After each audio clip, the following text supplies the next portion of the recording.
Yo, what's up? My name's MTG, and this is a weird video to have to make. You see, I look at the all-time high and all-time low list on MTG stocks all the time to keep an eye on the Magic the Gathering market and to specifically recommend you guys some of the best cards to pick up, really powerful cards, whether in Commander, Legacy, Vintage, other weird older formats, or just cool, powerful cards to own for whatever reason, whatever formats, when they're at their all-time low or at massive dips in the market. I'm a big fan of planning to play Magic the Gathering long term, as it's a game that we all kind of never really quit, we just take long breaks from. So it's important to plan around the market and try to collect financially intelligently and kind of just thinking ahead long term, right?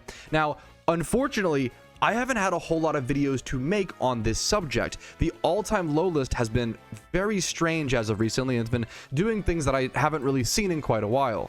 This is a sentence that is a double-edged sword as a Magic the Gathering player. If you like to buy stuff, it's a little bit rough, but if you have stuff you can sell, it's obviously great. But everything seems to kind of be up.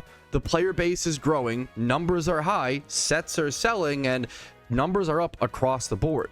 Pretty much every card that's on the all-time low list is just premium variants that are kind of getting more of premium variants, so people are losing interest in the older ones. They're pre-release cards. You can see over here secret layer stuff. There's just too many premium versions of too many cards to care about them all or keep track of all of them.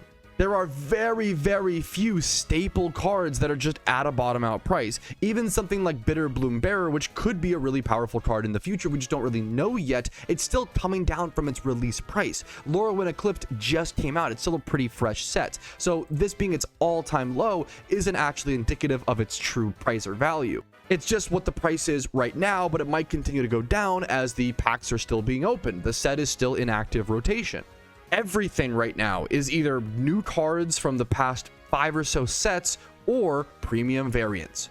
Which is crazy when the biggest video on my small little dumb channel is this video talking about ignoring hype and just buying good cards that had reached bottom low prices like Craterhoof Behemoth and Kalidas and Vesuva, all very generically powerful cards that can go into a ton of different commander decks or even formats like Pioneer in the case of Kalidas, or you'll see Craterhoof pop up in Legacy Elves. I don't know if it's being played as much these days, but you get the point. Craterhoof, for example, had tanked a ton in value. You can actually check here because of the reprint in Dragons of Tarkir or the Dragons of Tyr, Dragonstorm, whatever that little set was, right? $28 here came all the way down to $10 or $11. I was a big advocate of telling people, pick up Craterhoof Behemoth. It's a classic card. Nothing really does the same exact thing it does. You could have like the sorcery spells like Overrun and stuff, and you have Moonshaker Cavalry in white, but Craterhoof is just the premier big green game-ending creature in for Commander and many formats, honestly. Kalidas also dropped in price. I recommend people to pick these up. I loved this version of it. You could actually pick up a Japanese foil showcase, and I love old cards, but man, this is talk about a newer card that I love. I love to try to appreciate art regardless of it, just if it's new or old, right? But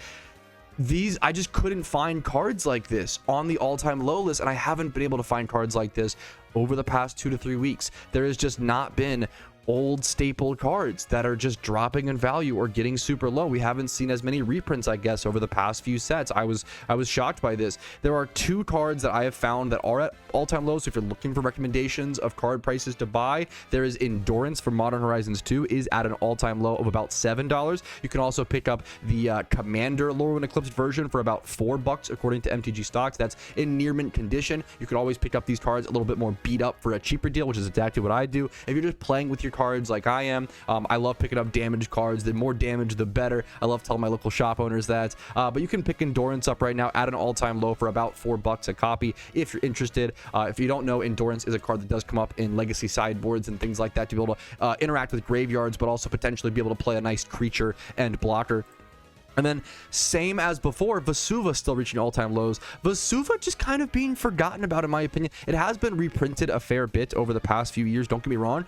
People forget Vesuva was a $20 card for the longest time. This was a $20 land, down to 12 for a bit, back up.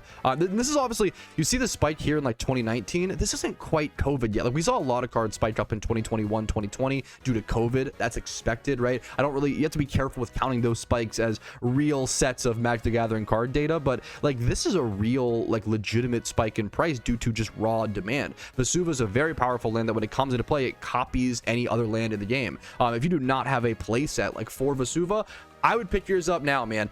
It's one of those cards. Vesuva will just get more and more powerful as Magic progresses.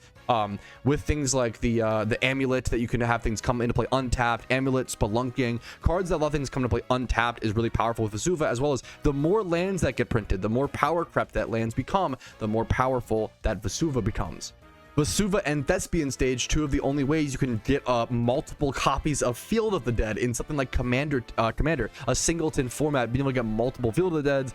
Very strong, very powerful land. You can do this with anything. You can copy strip mines. You can copy, you know, all the abundance, your Cabal coffers, the abundance of super powerful lands that exist in Magic the Gathering today, and how they'll continue to get printed and continue to exist in, you know, more and more and more until the end of time. So yeah, pick up your Vesuvas, pick up your Endurances if you're interested, but those are the only two from what I saw. I scrolled through this whole list. It's about, I think, 12 or so pages, 8 pages, looked in detail through every single card, and almost everything is just a variant. I think it's an interesting, it's a few things. It's interesting to show how Magic has changed a lot over the years, in like a red flag way, in my opinion. Obviously, all the universes beyond stuff, all the different variants, and I know I'm not super opposed to more premium variants. If people like it, at the end of the day, it's kind of no skin off my back type situation. If you enjoy it, more power to you. I think it's a little complicated and a little overwhelming to like sort through all this. And look at this, like this card has the same art, but one's black and white. What is, I've lost track of all the different variants and all the different arts that exist now in Magic the Gathering personally. And I've been playing this game for 15 years, something crazy at this point, on and off, of course. But Magic's changed a lot, you know, for good and bad. But I guess the one positive, or a big positive here, is the game is clearly popular. The game is clearly popular. There's a lot of money being pumped into the market right now. I think by almost every metric we can see that, by sealed product sales, by reserved list cards being sold. The numbers on those have been crazy recently if you've not been keeping up. There's been a lot. People are just putting money into Magic, and it's interesting to see because the market is weird right now in real life, and I think when the market's weird IRL, you would expect people to pull out of stuff like cardboard, but people are kind of leaning into it right now. So we're going to see what happens. I just thought it was an interesting thing to report on, is that I haven't had a whole lot to report to you guys in terms of all-time low cards, but hopefully those two ones are still a good heads up and just gives you an idea of, and all the general discussion gives you guys an idea of what's happening inside the Magic economy. I'm no expert by any means, but I just like checking this stuff and trying to do whatever research I can, and really just trying to help people recommend good times to pick up certain cards. And I'll never know for sure on that, but I think I've gotten pretty lucky over the past few years, luck alongside, you know, a fair few hundreds or thousands of hours of experience.